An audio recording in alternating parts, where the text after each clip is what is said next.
Shalom saudaraku, berjumpa kembali bersama dengan saya Pendeta Jakob Setio, masih dalam program Sapa Jemaat di Rumah. Kali ini kita akan berseteduh bersama-sama, mari kita berdoa.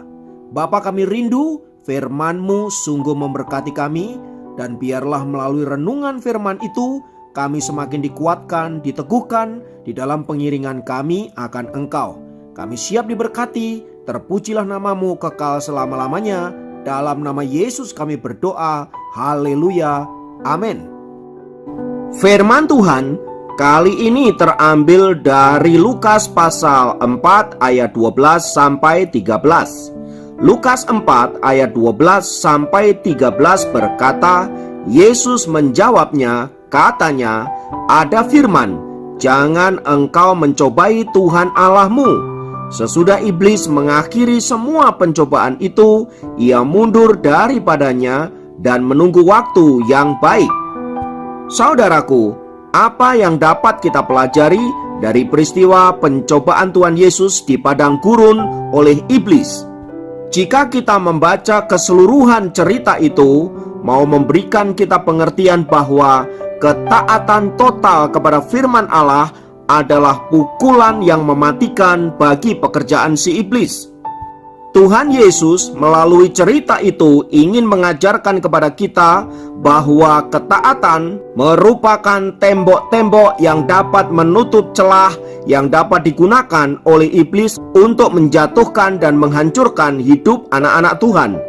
Cerita itu juga mengajarkan bahwa ketaatan memberikan kita kekuatan di tengah kondisi di mana situasi kritis yang dapat memberikan kita kemenangan terhadap godaan si jahat. Peristiwa pencobaan di padang gurun yang dialami oleh Tuhan Yesus itu, saudaraku, ternyata tidak berhenti sampai di situ, karena di sana dikatakan bahwa iblis sedang menunggu waktu yang tepat untuk kemudian mencobai Yesus. Itu artinya iblis tidak menerima kekalahannya. Karena itu ia akan mencari cara sedemikian rupa bagaimana dapat mencobai Yesus dan kalau bisa mengalahkannya. Nah, saudaraku yang dikasihi Tuhan, hal yang sama juga terjadi ke dalam kehidupan anak-anak Tuhan dewasa ini.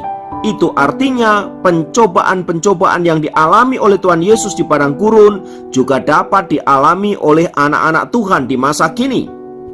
Adapun bentuk pencobaannya itu bisa sangat bervariasi. Namun bila kita perhatikan, intinya adalah iblis ingin menghancurkan kehidupan anak-anak Tuhan. Bahkan sekiranya mungkin mereka menyeret anak-anak Tuhan untuk tidak taat kepada Allah dan meninggalkan Yesus. Itulah sebabnya, saudaraku, berbagai-bagai cara dipakai oleh iblis untuk menggodai kita dan ujungnya dapat menjatuhkan kita dan membuat kita meninggalkan Tuhan Yesus. Godaan itu bisa saja dari sisi kesehatan, sakit penyakit, atau dari sisi ekonomi, masalah keuangan, masalah finansial, bisnis, dan lain sebagainya. Atau juga bisa terjadi dari masalah-masalah keluarga, hubungan suami istri yang tidak harmonis, hubungan orang tua anak yang krisis, serta hubungan saudara bersaudara yang mengalami masalah. Semua itu adalah pintu dan celah yang bisa dipakai oleh iblis untuk menghancurkan anak-anak Tuhan. Nah, di tengah-tengah pencobaan-pencobaan yang tidak mudah inilah, saudaraku, iblis seringkali memanfaatkan celah dengan menawarkan berbagai-bagai kemudahan, berbagai-bagai kesenangan, dan bahkan jalan pintas agar kita dapat keluar dari krisis yang kita hadapi.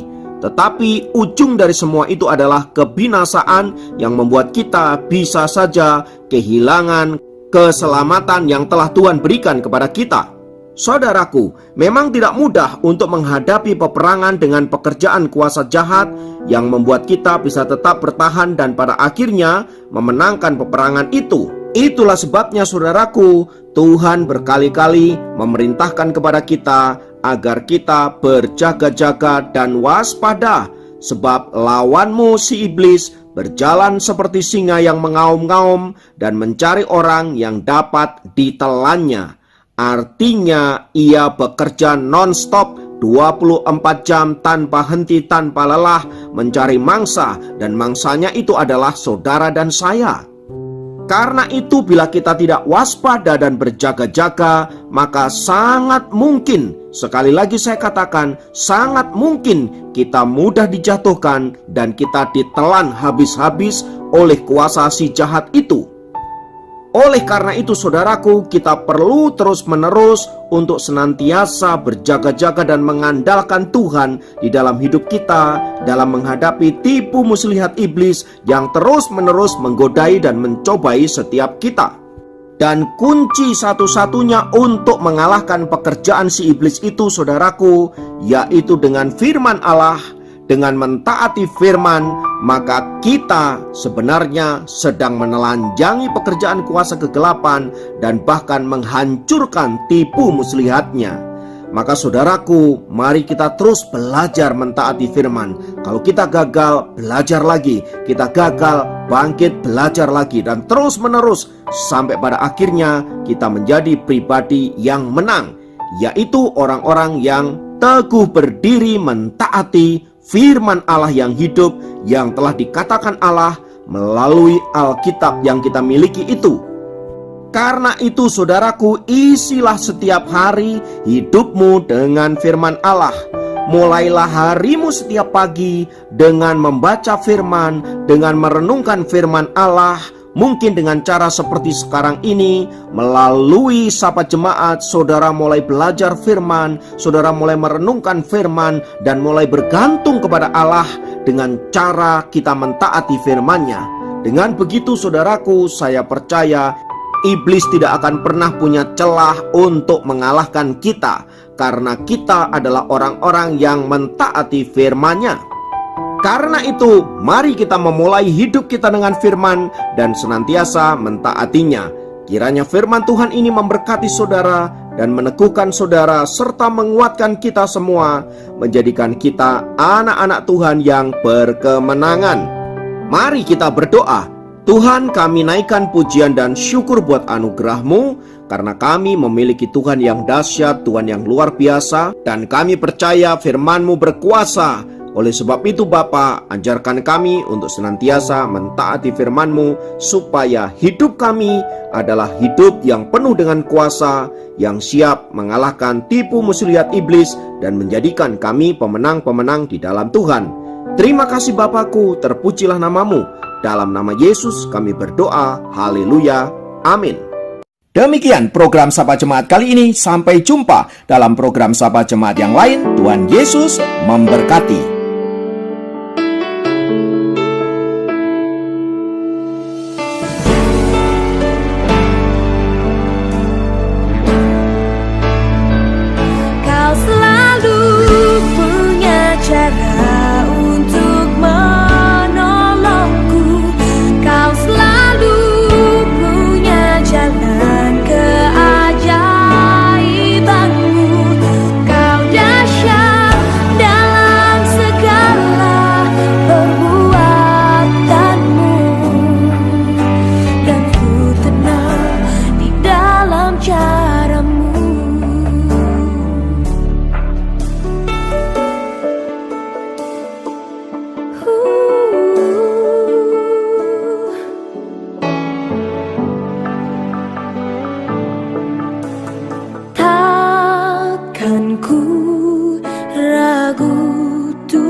Janji-Mu yang menghidupkanku, hanya pada-Mu Tuhan ku berseru,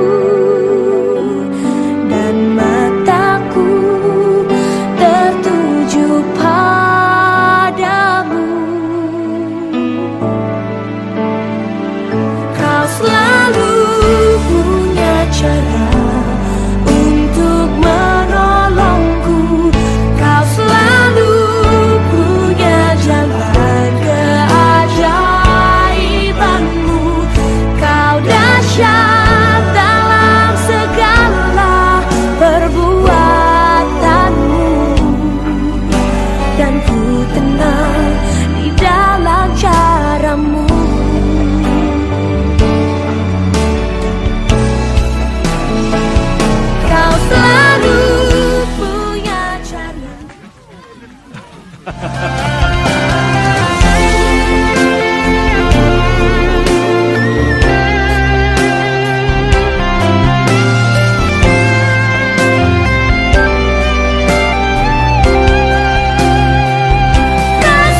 ku tenang.